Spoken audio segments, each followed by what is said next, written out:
Olá, sejam muito bem-vindas a mais um episódio do Na Volta a Gente Compra, que hoje vai abordar um tema que, assim, é presente na vida, com certeza na vida de todas as mães. Afinal de contas, maternar é um ato de muita coragem, de muitos desafios, a gente sabe, a gente sempre compartilha aqui. Especialmente hoje, estou aqui nessa bancada pela primeira vez sem a Paola, minha parceira, né, mãe desse projeto, né, gerou esse projeto. Paola que foi rumo a novos desafios, então te desejo força, coragem na nova trajetória, Pá. Eu sei que você continua com a gente aqui nessa comunidade de mães, né, que a gente está construindo juntas. E eu vou apresentar as nossas incríveis convidadas. Primeiramente, quero dar as boas-vindas a ela que já esteve aqui, né, na primeira temporada do podcast. Ela que é a autora do livro Para Todas as Mulheres que Não Têm Coragem. Ela que também faz muito pelas mães, quando fez muito e faz, criando o coletivo Dupla Maternidade. E que também entrega um conteúdo maravilhoso e cuida, né? Faz a curadoria, fundou ali a página Contente Você, que eu adoro, consumo. Hoje mesmo eu já mandei aviãozinho. Eu vejo os posts, eu vou mandando aviãozinho para as amigas, eu salvo para poder ler depois e refletir, enfim. Tudo que ela coloca à mão é bem interessante da gente se aprofundar, fala sobre a nossa vida, nosso cotidiano. Bem-vinda, Daniela Reis, que prazer te receber. O prazer é meu, estou muito feliz com essa conversa, muito obrigada pelo convite, acho que a gente vai passar um tempo muito gostoso aqui juntas. Com certeza, vai ser incrível. E a dupla, né, que tá aqui, que também é autora de um livro sobre coragem, olha essa curadoria do programa hoje, gente, que também é mãe, aliás, Dani, que é mãe, né, uma das mães do Martim, de 3 anos, e a nossa segunda convidada, que é mãe da Mila, de 13 anos, que é de Salvador, que é prata da casa. Ela apresenta o Coragem Cast, o podcast que, se você não conhece, corre para conhecer, um dos podcasts aqui do Terra, que ela faz em parceria com Terra. E que tem, né, a autora do livro O Mapa da Coragem. E todo um desdobramento dessa coragem, né? Que tem a imersão, que tem palestra. É um universo que aí vocês comecem pelo livro e depois vocês sigam ela nessa trajetória da coragem. Fabi, Maimone, ai, que bom te receber de novo. Eu tô feliz demais. Esse Nordeste representado aqui tá uma coisa hoje, viu, Lu? Tá bom. Antes do carnaval. Bem logo antes do carnaval. Eu tô muito feliz, muito honrada com o convite. Fiquei muito feliz de saber que ia dividir essa bancada com a Dani. Quero muito te ouvir. Tô muito feliz, de verdade. Ai, eu também tô muito feliz. E vamos, então, desdobrar esse tema, né? Eu gosto da etimologia da palavra, né? Um dos estudos de etimologia diz que coragem, né, é deixar o coração agir, né? Coragem. Só que para esse coração agir, né, minha gente? A cabeça tem que deixar. Ele quer agir, mas a nossa cabeça nos leva para outros cantos. Eu queria saber de vocês, o que motivou vocês a escreverem, né? A escolherem, dedicar um pedaço da vida de vocês para escreverem obras sobre coragem. Quem começa, Zerion? Você. Lu, eu tive meu propósito de vida literalmente revelado em 2020, quando eu fiz uma imersão na Editora Gente para publicar o meu primeiro livro chamado Não Faço o que Eu Fiz, baseado em um fracasso real. Eu procurei a editora para publicar esse livro e lá, num grande mergulho de autoconhecimento, eu tive um feedback que era mais ou menos assim, perguntando sobre qual era a missão da minha vida, né? E aí ali eu falei, sei lá, de missão, gente. A missão da minha vida é ajudar os jovens empreendedores a não errarem tanto. A missão do livro que vocês querem que eu escreva, eu não faço a menor ideia. E aí veio um feedback pra mim que foi assim, Fábio, a missão não é do livro, a missão é de Fabiane. Aconteça o que acontecer, é ela que você vai perseguir pelo resto da sua vida. Sabe o que eu acho? Você quer que as pessoas recobrem a paixão por arriscar. Você sabe que se você cair, você levanta. Você quer que as pessoas tenham coragem. Isso faz algum sentido pra você? E eu tenho coragem tatuado do braço há muitos anos, foi uma palavra que me acompanhou uma vida inteira. E ali eu tive uma catarse, eu não sei o que aconteceu direito comigo ali, e eu não consegui desver nunca mais. E aí a pergunta que eu passei a me perguntar é, por que tem gente que tem coragem e tem gente que não tem? É uma habilidade, a gente treina, a gente desenvolve, é um dom inato, e aí aquilo passou a ser o motivo dos meus dias, era entender a lógica da coragem, que deu origem ao livro, a Casa da Coragem, ao Coragem Cast, a tantos projetos que derivam disso, mas foi sem querer, através de uma revelação. Eu pareço uma doida falando, mas foi exatamente assim que aconteceu. Muito bom. Que demais saber. Para mim, eu sempre quis escrever, eu sempre escrevi, eu fiz da palavra o meu trabalho. Então, eu sou jornalista de formação, eu criei junto com a minha sócia Luísa Vol a Contente. Eu sempre escrevi, eu encontrava cadernos quando eu tinha 10 anos, com histórias maravilhosas. Sendo que eu tinha uma impostora dentro de mim que falava assim, quem é você para escrever um livro? O que é que você tem para dizer?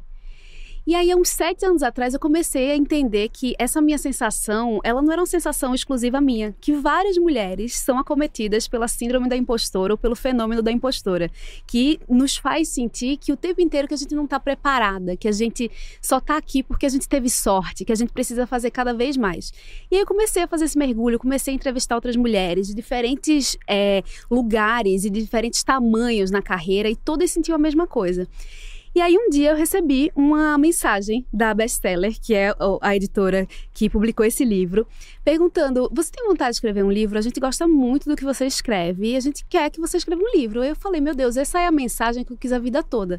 Mas entre essa mensagem e o livro aqui, foi um mergulho muito grande no autoconhecimento para eu bancar a coragem de assumir que eu tenho o que dizer. E esse livro, ele tem esse nome aqui, para todas as mulheres que não têm coragem, e eu adoro a solução gráfica, que o não fica diferente, porque é para todas as mulheres que têm coragem e que não têm coragem, porque eu acho que a gente carrega muito dessa coragem, mas a gente, pela estrutura da sociedade em que a gente vive, muitas vezes a gente fica diminuída, abafada, a gente fica sobrecarregada e a gente não consegue ir para esse lugar de se jogar na arena, de se colocar na vida. E aí eu entendi, eu preciso falar disso, porque a minha história não é só uma história pessoal, é uma história que diz respeito a muitas mulheres também, pra gente parar de se adiar, pra gente parar de dizer que não tá pronta, pra gente parar de deixar pra depois. Então foi assim que surgiu essa vontade e esse livro traz muito o processo também, porque enquanto eu escrevia, eu me questionava. Eu tinha coragem, mas eu ficava com medo também. E eu falei, eu não tô sendo nada mais do que humana. Eu tô abraçando todas as sensações, todas as emoções, mas seguindo mesmo assim. E aí, muita história, mas foi eu acho que eu precisei quase tatuar, não tatuei na pele ainda, mas tatuar em mim que eu sou capaz, que eu posso, que escrever é o que eu faço a vida inteira e que o que eu escrevo toca outras pessoas. Então, por que tanto medo? Então, esse livro é esse convite para que a gente se olhe na potência que a gente tem e pare de se esconder, de se diminuir, porque olha aqui, quanta mulher maravilhosa aqui e as que estão ouvindo e vendo a gente. Não, sem dúvidas. Eu acho que vocês trazem um discurso que relaciona a coragem com essa questão da escolha, né? Eu acho que escolha, autenticidade, a gente ouvir a nossa voz interior, porque às vezes, né, o que vem de fora nos bloqueia. E aí, dentro dessa perspectiva de escolha, que exige de nós coragem, eu queria entender como é que foi a trajetória da coragem materna para vocês. Começando por decidir. Maternar foi uma decisão? Foi algo que aconteceu e aí vocês tiveram que ganhar coragem no caminho? Conta, Fabi, que já tá rindo. Você quer que eu conte a verdade? Você quer que eu minta? Tá rindo aqui. Lô, o meu livro, primeiro, se chama Não Faça o que eu fiz, baseado em um fracasso real, porque eu fali completamente. Eu descobri que eu estava grávida no auge da falência. Foi tipo assim, não teve coragem nenhuma. Foi um deslizamento ali. Foi um desespero. Foi um desespero ali. E eu descobri que eu estava grávida neste contexto. Então, foi zero planejado. Eu dizia que eu não ia ser mãe. Eu dizia que eu lembro quando eu era adolescente, eu falava, eu vou morar num loft no corredor da Vitória, viajar o mundo, não vou casar, não vou ter filho, não vou fazer nada. Esse era meu ideal de vida. Quando eu me descobri grávida, naquele contexto que eu estava, eu acho que é engraçado que eu acho que duas coisas acontecem. Um é o desespero profundo e a outra é você olhar e falar assim, cara, é o que tem pra hoje. E eu sempre fui essa pessoa de olhar para o que tem pra hoje, de uma maneira, sabe, quando você chora, depois você fala, ai, tá bom, já cansei de chorar, levanta e vamos lidar com aquilo que temos. E ali eu transformei a maternidade daquele momento no meu combustível de por que seguir. Por que eu não ia afundar naquele momento junto com o meu restaurante? Por que eu ia ter que sair dali? Porque ali não era mais só eu. Ali era eu e a minha filha que eu estava carregando. E a força que adveio disso, eu não sei nem te explicar, assim, de como foi que aconteceu. Mas foi o motivo que me fez sair daquele buraco, eu não tenho a menor dúvida. O que poderia ter sido um peso ainda maior, para mim, funcionou como alavanca. Eu acho maravilhoso quando a gente está num lugar plural, porque assim, a minha história é completamente diferente. Eu sou uma mulher lésbica casada com outra mulher, então a gente não tem como ter filho por acaso. É muito planejamento. E eu acho que para ter filho, eu peguei um pouco emprestada a coragem de Laura, minha mulher, porque ela tinha muita certeza, desde o começo, ela falava, bora, vamos. E eu ficava assim, meu Deus, será? Eu achava que a pessoa tinha que fazer um MBA antes de ser mãe, sabe? Saber absolutamente tudo. Aí eu ficava, que é mais uma maneira, né, de você adiar o plano e de você ter uma loucura na cabeça, de você achar que você vai saber previamente, antes de passar pela experiência. E ela falava, não, bora. A gente gosta do carnaval, a gente gosta de um monte de coisa, mas eu sinto que a gente tá em um outro momento de vida. E foi muito bom esse ímpeto dela, porque a gente foi. E aí, de repente, veio o Martim. E parece que não existe a vida sem essa possibilidade. Eu acho que ser mãe me tornou muito mais corajosa do que eu jamais fui. Porque eu até escrevo aqui no livro, a gente cria um ser humano. Como é que a gente não vai ter coragem de fazer qualquer outra coisa? Só a gente sabe o que é o trabalho do cuidado. Só o que a gente sabe, o menino acordou hoje, 6h15 da manhã, e ele reclamou até 7. E eu falava, o que é isso, gente? E você tem que estar. Você cuida, você trabalha, você faz um monte de coisa. Mas eu agradeço muito a Laura por ter me puxado. Porque talvez se eu tivesse ficado só na ruminação mental, eu fosse adiar muito esse desejo. E hoje eu vejo como é uma parte maravilhosa e grandiosa da minha vida que me impulsiona para todas as outras áreas. É muito impressionante, né? E até dando um spoiler do nosso próximo episódio, a gente vai falar sobre não quero ser mãe. E que é uma escolha e volta para essa questão da coragem, porque também é preciso ter coragem. Eu vejo muito nas redes sociais, principalmente, as mulheres dizendo que se sentem cobradas, que se sentem pressionadas por esse fator da maternidade, a maternidade compulsória, como se diz também, né? Então, você bancar, né, essa quebra de uma convenção do que esperam da mulher de ser mãe, também é um ato de coragem, né? Então, é interessante porque a coragem, seja para você decidir que você não quer, ou para você decidir que não quer, ela tem que estar presente. Totalmente. É muito difícil você ser passivo diante da vida e da escolha de maternar, mais ainda, porque a gente sabe que tem um relógio biológico que a sua decisão vai chegar um momento que quase você não pode voltar atrás.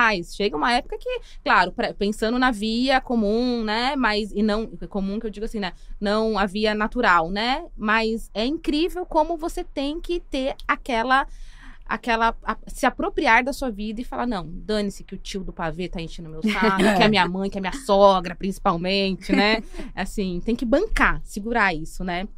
Bom, eu queria saber de vocês quais que foram os maiores medos. Porque antes, você já contou que seu medo foi quando você descobriu que estava grávida e agora que eu vou fazer, tô falindo. Dani falou que o medo já veio na fase do planejamento.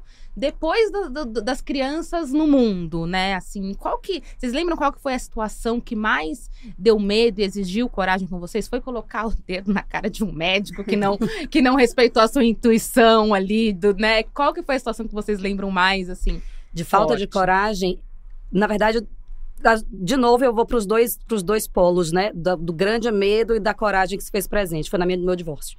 Foi na separação. A gente ficou junto durante 1 ano e 8 meses. E eu ainda vinha nesse histórico de endividamento ali. Estava desempregada, porque quando eu saí da empresa, do restaurante, eu fui pro Peixe Urbano. E aí, o Peixe Urbano... Nossa! Lembra? Site de compra coletiva? Lembra? E aí, não podia mais ficar casal.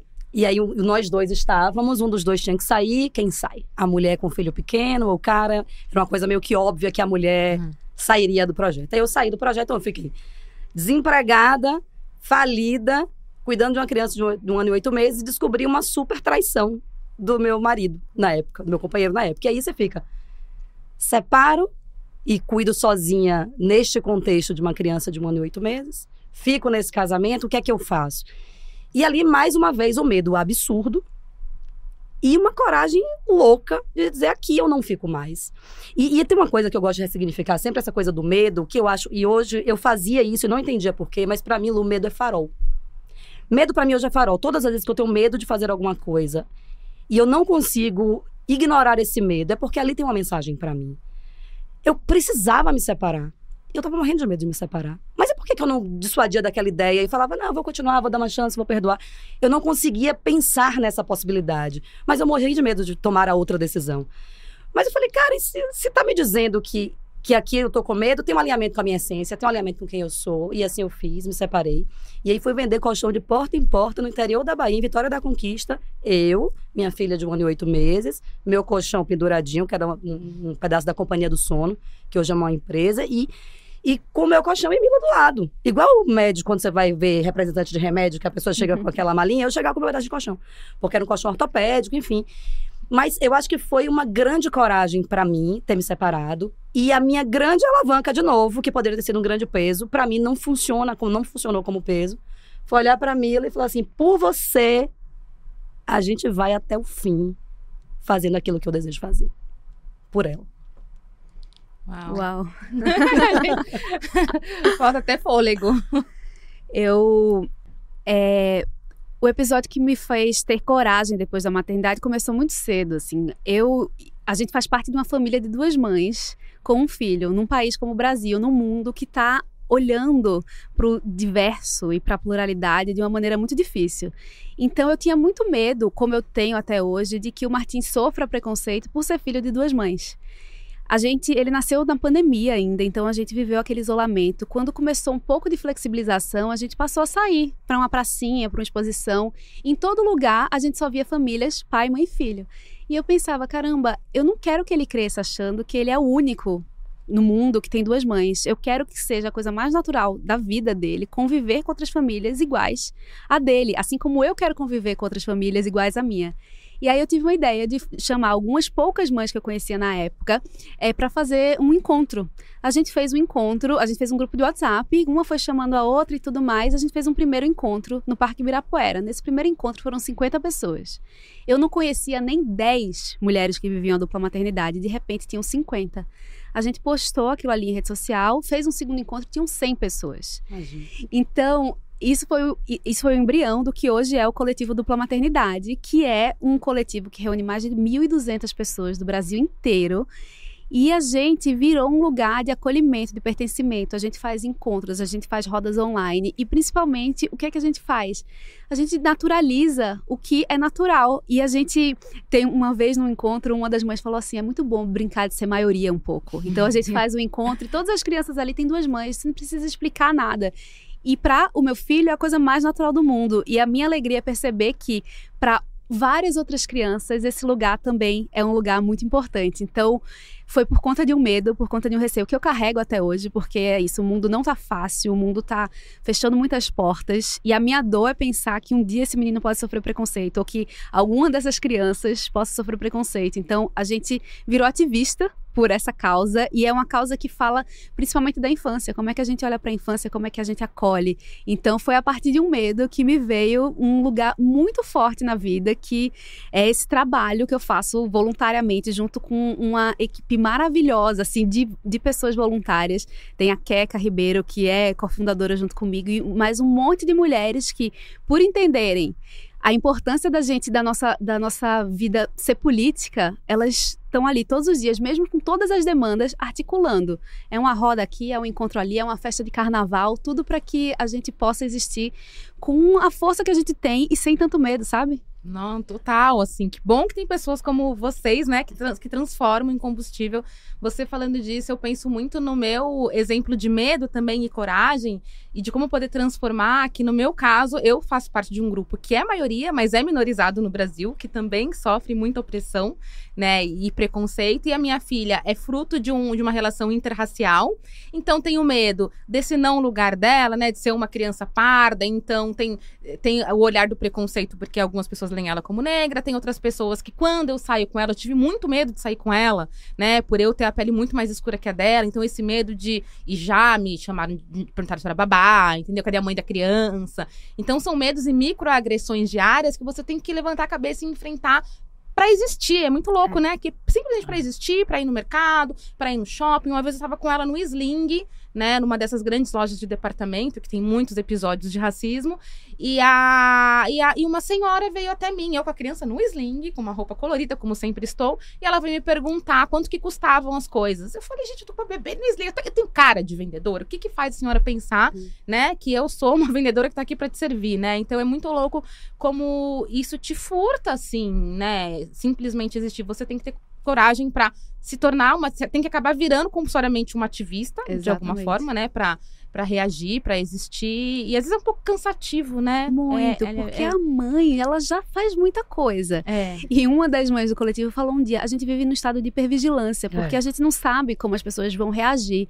Então, a mãe já faz um monte. E aí, a gente que vai tendo esses atravessamentos, tem que fazer ainda mais. Tem hora que a gente só queria existir em paz, só queria descansar, mas é impossível. Mas aí vem essa força, essa coragem, porque a gente tá querendo proteger nossos filhos, né? Tipo, a minha dor é pensar assim, que um dia esse mundo dele, que é maravilhoso e ele é super feliz com as duas mamães dele e tudo mais, que um dia alguém pode falar alguma coisa e aquilo ali, por um momento, se quebrar. Eu fico muito chateada, eu ia falar um palavrão, fico muito chateada de pensar nisso, porque é muito cruel como o mundo não olha muitas vezes para as crianças, né? Não, sei lá, tem todo esse discurso de, vamos defender nossas crianças. Será mesmo? Será que você está olhando para as crianças na pluralidade que existe nas famílias no mundo, né? Existe tanta mãe que é mãe solo, existe um abandono parental, existe tanta discussão, mas a gente ainda vê na cultura e no mundo e na forma como as pessoas se relacionam com as crianças, aquela coisa tradicional, encaixada no padrão.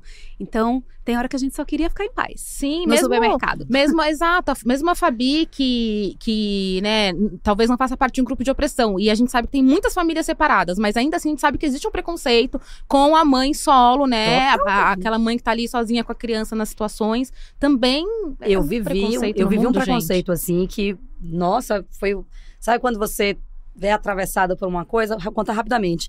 Eu queria me mudar para um prédio diferente em Alphaville, porque tinha uma área de lazer imensa. E aí, uma das mães me incentivou super, porque aí as crianças iam brincar juntas e tal. E aí, eu fui muito por causa dessa mãe. Aí, fui morar lá por causa dessa mãe. E essa mãe sumiu, desapareceu. Eu ligava para ela, falava, já tô aqui. E ela não respondia nada e tal. Aí, uma outra mãe, que era em comum do nosso grupo, falou... Fábio, eu não aguento mais ouvir você perguntando dela. O marido dela proibiu ela de andar com você aqui no prédio porque você é solteira. Misericórdia. Ele era um japonês, assim, e aí, enfim, não que isso represente nada, mas ele era uma mulher, a mulher dele tinha sido atriz daquelas pegadinhas de João Kleber, que era essa pessoa, essa minha amiga, e ele era japonês, uma cultura totalmente diferente. Eu não sei se na cabeça dele, mais conservador, eu ser né? uma mulher solteira com uma filha implicaria em alguma coisa pra mulher dele lá, mas ela proibiu. E a gente perdeu a amizade completamente. E ela não teve coragem de... E eu falei pra ela, é por causa de casamentos como o seu que eu não sou casada. Porque eu não me submeteria a isso nunca na minha vida. Gostaríamos de saber se ela continua casada, esperamos que não. Você sabe quem é? Você tá casado? Manda uma DM, manda uma DM. Imagina, conta pra gente. A pessoa proibir de andar porque a mulher é uma mãe solteira, né? A mulher, a gente sabe que também essa opressão de gênero é muito forte, mas se permitir ser proibida de qualquer coisa, gente, eu não consigo conceber, sabe? Que meu parceiro fale da minha roupa, com quem eu ando, isso pra mim é algo que... Mas é por isso que a gente precisa falar de coragem, porque a coragem, ela permeia todos os aspectos da vida. E muitas vezes tem gente que não pode sair de situações porque tá numa situação ali de vulnerabilidade, é patrimonial, inclusive. Mas assim, a gente precisa conseguir olhar pra dentro pra entender por que eu topo essa situação. E a pessoa não topa essa situação só porque ela é fraca. Ela topa essa situação porque o mundo vende pra ela que ela vale mais se ela estiver ali, naquele casamento. Que ela é lida de um outro jeito, que o status é outro. Então, assim, a gente precisa entender quais são essas armadilhas dessa estrutura de sociedade para bancar quem a gente é com mais autenticidade. Senão, a gente cai nessas armadilhas e... Sim, talvez o valor que esteja precisando ser mais valorizado é o da liberdade, né? Eu acho que talvez, junto com a coragem, nessa questão da liberdade. Você pensar que você, no fim das contas, tem que ser livre para suas escolhas, né? E não sofrer essa sensação de, eu tenho mais valor porque a sociedade enxerga assim. Não, a gente tem que seguir a nossa essência, no fim das contas, né, eu sempre acho que a liberdade está dentro de uma caixinha com um cadeado. E a chave do cadeado é a coragem. Eu amo a analogia, amei essa. Não tem liberdade sem coragem, Lu. Não existe nenhuma liberdade sem coragem, assim, para você fazer o que você faz, para eu fazer o que eu faço, para você fazer o que você faz, a gente precisa ter decidido que aquilo era importante pra gente, usado da nossa coragem para abrir esse cadeado e soltar essa liberdade lá de dentro, porque senão não é liberdade, é status quo. Você tá seguindo o protocolo que alguém te deu quando você nasceu e falou, aos 20 você passa no vestibular, aos 30 você casa, aos sei lá quando você tem um filho e vai se aposentar, não sei o que dá. Então a gente recebeu esse protocolo e quem questiona o protocolo precisa dessa chave para abrir essa liberdade, senão a gente não abre. Não abre, né? Não abre. E vamos falar dos filhos como inspiração de coragem, eles propriamente dito, porque assim, a gente tá falando de... As crianças têm essa liberdade em si, né? Elas nascem livres, aí o mundo vai colocando as couraças, né?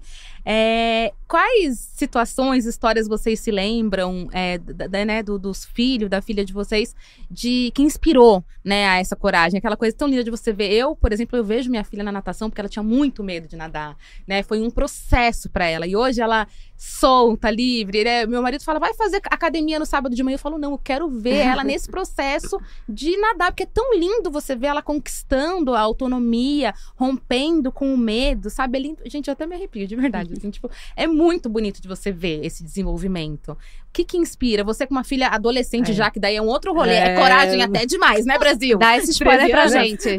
Vou contar pra vocês o que vai acontecer no futuro, nos próximos capítulos. Lu, eu tenho uma história lindíssima de coragem, de encorajamento dela pra mim. Eu trabalhei na cenografia durante muito tempo e a gente estava morando em Gramado. Só vou dar um contexto. Eu fui uma criança que cresceu me mudando de cidade muitas vezes. Meu pai trabalhava no banco e a gente era obrigado a mudar a cada 1 ano e meio, 2 anos, porque o gerente do banco não podia ter relacionamento na cidade. Olha que louco. E aí a família toda ia migrando junto. Então eu cresci nesse contexto. Mudar pra mim é algo muito natural. Eu cresci assim. Vou dar um dado. Minha filha tem 13 anos, está na 16ª casa. Está na 9ª escola. Então, assim, a gente mudou muito.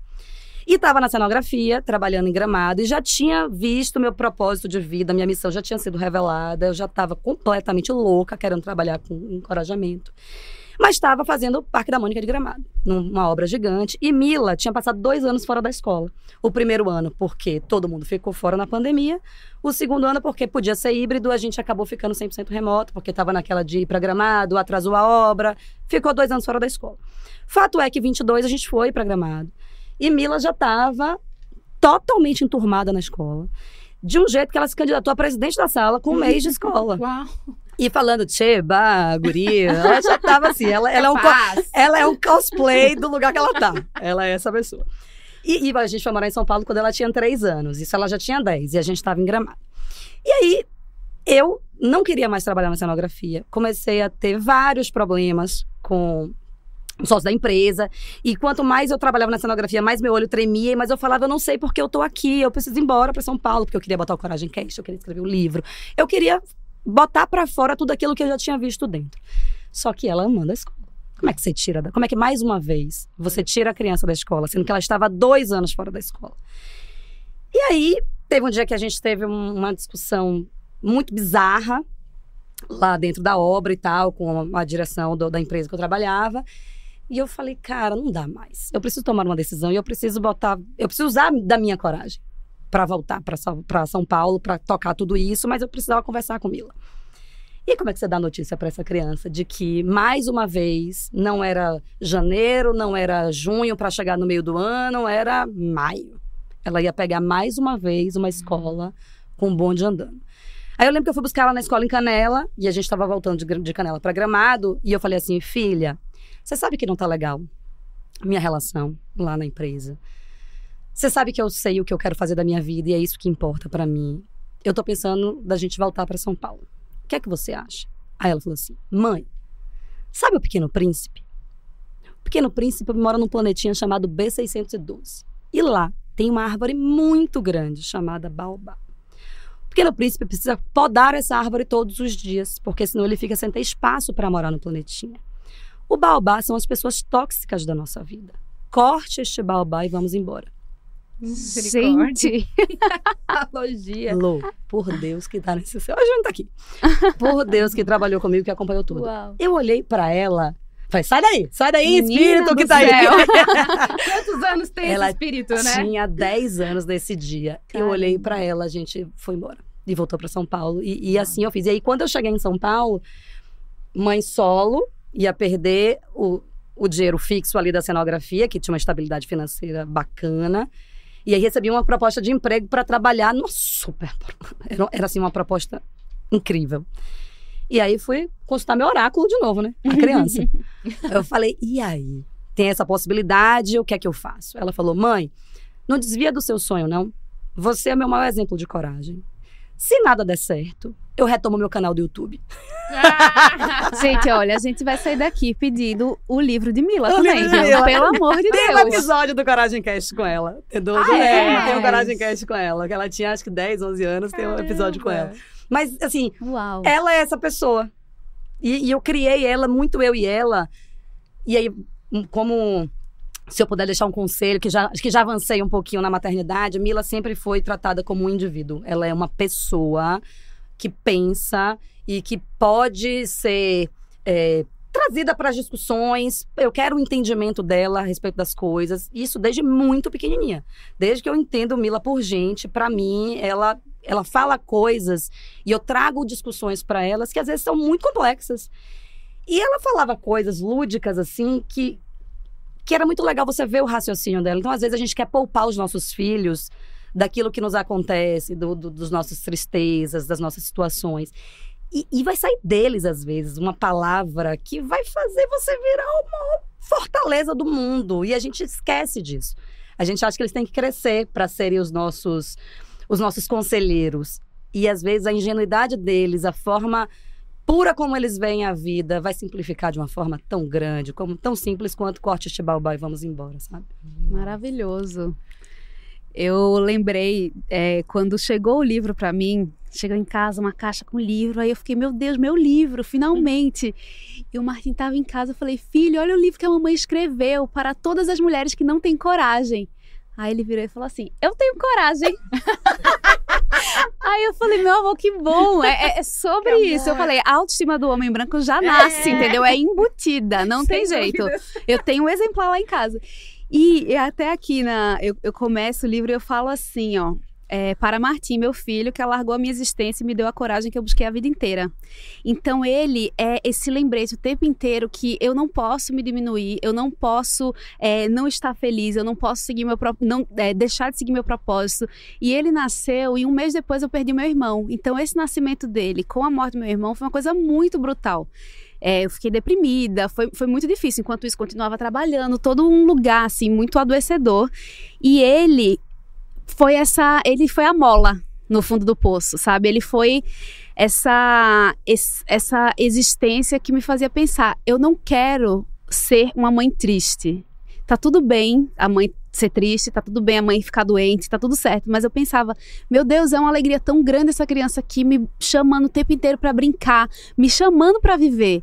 Então, ao mesmo tempo que eu vivia uma dor absurda, tinha aquela vida pulsando. Então, ele virou esse imã pra gente continuar apostando na vida, dizendo sim, dizendo dá pra ser feliz, mesmo que tenha dor, mas bora ser feliz, porque ele merece essa mãe completa, né? Essa mãe que se cuida, que se olha, que é triste também na frente dele, porque eu também concordo com você. Ele é uma pessoa, a gente conversa de igual para igual, e eu acho impressionante como eles conversam com a gente, né? E dizem coisas absurdas. Então, ele virou esse meu motorzinho pra nunca esquecer de olhar pro tamanho das coisas de um jeito mais potente e acolhedor, sabe?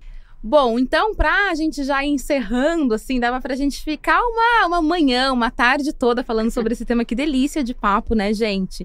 Mas eu queria saber se a gente consegue, né, até dar isso como inspiração, como provocação e reflexão para outras mulheres, outras mães. Como vocês, estudiosas da coragem, para além de vivenciarem, enxergam as possibilidades e ferramentas para a gente treinar essa coragem? A coragem, ela é treinável, né? Como a gente consegue se tornar cada vez mais corajosa? É completamente treinável, porque do outro lado da coragem não tem só o medo, tem insegurança, tem aquele frio na barriga de fazer uma coisa pela primeira vez. É natural a gente sentir tudo isso. Eu adorei quando você falou que o medo é um farol, né? Assim, a gente sente muita coisa, mas a gente pode treinar a sentir essa coragem também. É o famoso ir com medo mesmo, é se aventurar, é ter um compromisso. E eu acho que esse compromisso é um compromisso com você. Para você parar de se adiar, para você entender realmente o que você veio fazer nesse mundo. E a gente estava falando aqui um pouco, né, aqui no intervalo breve, de privação de sono e tudo mais, a gente quase enlouquece. A gente precisa lembrar que a gente fez tudo o que precisava ser feito em privação de sono. Então não dá pra gente não ter coragem de fazer todo o resto agora que a gente dorme. Se você não dorme ainda, vai chegar um dia que você vai dormir. Amiga, vai chegar. Respira. Enquanto você estiver nesse lugar que tá muito difícil, também você não se cobrar tanto. Eu adoro um meme que fala assim, eu me cobro tanto que às vezes eu pareço uma agiota. Sabe? Tipo, a gente tem que acolher que vai ter momentos em que a nossa potência vai estar direcionada para outra coisa e tá tudo bem. Mas qual é o compromisso que você vai fazer por você hoje para você avançar um passo de cada vez? E eu acho que para mim a escrita é esse compromisso. Então, assim, coloca no papel, escolhe um caderno legal, um caderno bonito, uma caneta e comece a escrever ali sobre você, sobre o que você está sentindo, sobre o que você quer, sobre quais são os seus desejos. Eu acredito muito na força da palavra e dessa palavra materializada no caderno. E nesse treino, a gente treina, né? Uma hora a gente dá conta que a gente tem que treinar, fazer ginástica todo dia, então a gente treina a coragem todo dia também. Eu concordo plenamente com o que a Dani falou. E meu objeto de estudo especificamente é a coragem como habilidade treinável. Eu tenho uma teoria que coragem é um processo de construção de segurança. A gente precisa minimamente tecer essa rede embaixo da gente para que a gente tenha coragem de fazer alguma coisa. Que você fecha os olhos e se joga. Eu me joguei muito e o tempo de recovery não é legal, né? Então eu acho que tem um trabalho prévio que a gente precisa fazer para a gente ter a maior condição de segurança possível para fazer com que esse salto aconteça. Então, por exemplo, o mapa, ele é um mapa exatamente por isso. Quais são, se eu pudesse organizar a lógica do meu pensamento para ter coragem, será que tem um passo a passo que eu consiga estruturar isso? Esse é o objetivo do meu estudo. Então, eu acredito que se você não reconhecer a sua trajetória, você não consegue ter noção do seu padrão de comportamento e pensamento. Então, tem um exercício que a gente faz para entender qual é o meu padrão? Hoje eu acredito que coragem é uma régua. É uma régua que vai de um extremo à imprudência, o outro à covardia. Então você tem a covardia, a hesitação, a coragem, mas se você passar um pouquinho do ponto, entra na precipitação até que você é imprudente completamente. Como é que você equilibra isso para que você não hesite tanto, mas não se precipite tanto? Esse caminho é um mapa. Aí tem o reconhecimento de trajetória, você conseguir dar nome aos seus valores inegociáveis. Eu acredito que coragem é inerente, que insegurança que é construção. Então, eu acho que a gente nasceu com um chipzinho aqui dentro, dá coragem, mas um muro de insegurança se construiu ao redor, que chega uma hora que você nem consegue acessar mais. Seu primeiro fora, sua primeira queda, primeira mudança que você fez, o primeiro relacionamento abusivo que você se submeteu, e aquilo vai construindo um muro, dependendo do muro que você construiu, você acha que você não tem mais coragem de fazer absolutamente nada e essa vida fica uma vida sem brilho. Porque você não vai se arriscar mais. Você já subiu tanta casca, já tem tanta coisa construída ali, que você perde essa coragem de tentar de novo e entrar em contato com aquelas feridas. Então, é olhar para essas inseguranças, cada uma delas. Como é que eu crio uma estratégia para tirar esse tijolo aí e dar uma enxergadinha naquela coragem que está ali dentro? Como é que a gente caminha nessa direção com consciência daquilo que a gente está fazendo? Então, o meu objeto de estudo hoje é exclusivamente esse. Como é que eu pego alguém que acha que não tem coragem e organizo o guarda-roupa dela? Eu brinco que tá tudo aqui. Mas é um guarda-roupa bagunçado, né? Roupa suja, roupa limpa, e a gente tá sempre atrasado. Não é que não tem a informação, não é que não tem o caminho. É que a gente não mapeou esse caminho e aí ele não fica fácil. Como é que a gente consegue treinar isso para que fique fácil? O mapa traz muito desse caminho.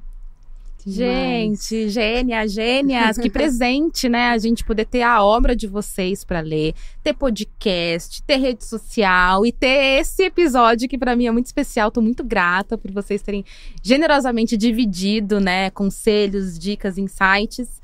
E deem os arrobas de vocês, inclusive, mostrem o livro aqui pra nossa câmera. Ó, gente, quem tá só ouvindo, liga aí, ativa o vídeo, né? Tem os livros e podem...